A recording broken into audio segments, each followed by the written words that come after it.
Pakistan peoples party Sindh के सदर निसार खोड़ो ने प्रेस कॉन्फ्रेंस करते हुए कहा कि आज सिंध यूनिवर्सिटी आया था। दोस्तों ने कहा पीपल्स पार्टी सेक्रेटरीट बना है, विजिट करें तो यहाँ आया हूँ। आज हुकूमत आलमी सतह पर सराहियत कर रही है। मोदी ने कहा था पाकिस्तान को तनहा कर दूंगा, मैं आज इसको याद दिला दूं। 8 फरवरी आई और गुजर गई, किसी को पता नहीं चला। खान साहब अपने आप को एक्सपोज करते बाज नहीं आते। अपने लोगों पर अदम एतमाद करके एक बुजुर्ग सियासतदान को अपोजिशन लीडर बना दिया। आखिर अपने लोगों से एतमाद क्यों उठ गया? एक वजीर आला सरकारी प्रोटोकॉल में दौरे कर रहा है। आइन बनाने वाले शहीद भुट्टो और पीपल्स पार्टी हैं। दोगली पॉलिसी अच्छी नहीं होती। सूबे बनाने का राग भी शुरू हुआ है और कराची को वफाक के हवाले करने की बात हो रही है। ये बातें अखबारात में जगह पालती हैं, लेकिन आइन के खिलाफ हैं। आइन में कहीं नहीं लिखा कि शेर उठा कर वफाक के हवाले करते हैं। इसके लिए 2/3 अक्सरियत चाहिए जो उनके पास नहीं। उन्होंने पहले भी 3 बार यह कोशिश की, हमेशा नाकाम हुए। अगर सरकारी वज़रा ऐसी बात करते हैं तो वज़ीर-ए-आज़म को जवाब देना चाहिए, लेकिन वज़ीर-ए-आज़म ने जवाब नहीं दिया। हम उस पर वज़ीर-ए-आज़म को कसूरवार बांधते हैं। पाकिस्तान पीपल्स पार्टी आइन के दायरे में सियासत पर यकीन रखती है। हमने 2 साल में कभी वजारतें नहीं मांगी। हम ये बात प्राइम मिनिस्टर साहब के सामने भी निकाल चुके कि आबादगार तबका खुश नहीं है। उनके क्रॉप्स की फेयर प्राइसेस नहीं मिलती।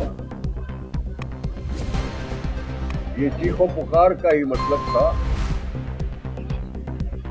कि पिछले साल गंदम की खरीदारी के लिए कोई रेट मुकर्रर नहीं था, लेकिन इस चीखो पुकार ने कोई ना कोई असर किया है।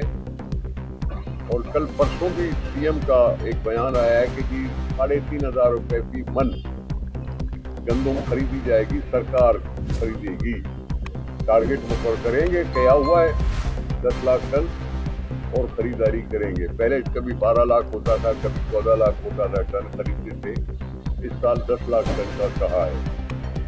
ये चीखो पुकार करने से ही ये हुआ है कि जी कुछ न कुछ सपोर्ट प्राइस हुकूमत की तरफ से अनाउंस हुई है।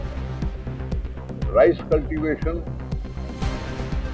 उसकी रकम हो सकती थी, ज्यादा नहीं हुई और लोग इतने खुश नहीं हैं। शुगर केन चल रहा है, जिसकी रकम तो पहले कभी जमाने में 400 रुपए डिक्लेयर्ड थी, लेकिन 450 पर चल रहा है आम मार्केट में रेट। लेकिन फिर भी कहा जा सकता है कि हाँ, ये मुनासिब नर्ख नहीं है, इससे ज्यादा होने चाहिए। कॉटन भी अभी आया नहीं, अगले साल लगेगा तो पता चलेगा। लेकिन ओवरऑल आबादगार महसूस कर रहे हैं कि उनको प्रोमोट नहीं किया जा रहा है। हमने थोड़ी सी कोशिश जरूर की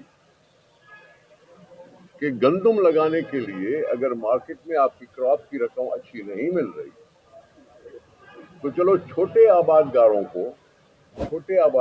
को हमने 57 अरब रुपए बांटे फर्टिलाइजर की मद में, डीएपी और यूरिया फर्टिलाइजर।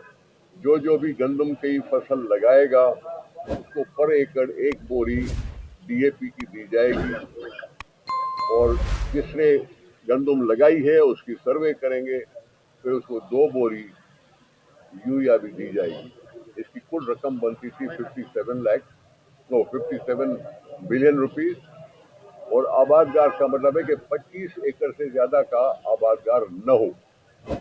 इस तरह से हमने इंसेंटिव थोड़ा जरूर दिया कि किसी न किसी तरह से कंपनसेट हो आबादगार, उसको थोड़ा सा दिलजोई करने का मौका जरूर मिला होगा। बड़े लोगों की बात नहीं है, हम छोटे आबादगारों की बात कर सकते हैं जो किया है।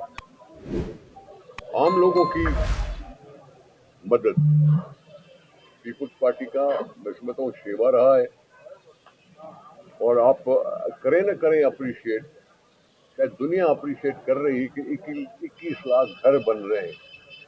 21 लाख घर बन रहे हैं, जिसमें 12-14 तैयार होके हैंडओवर हुए, बाकी भी बनेंगे और बन रहे हैं। और खूबसूरत बात यह है कि गांव में रहने वाले घरों की मालिकियत नहीं होती,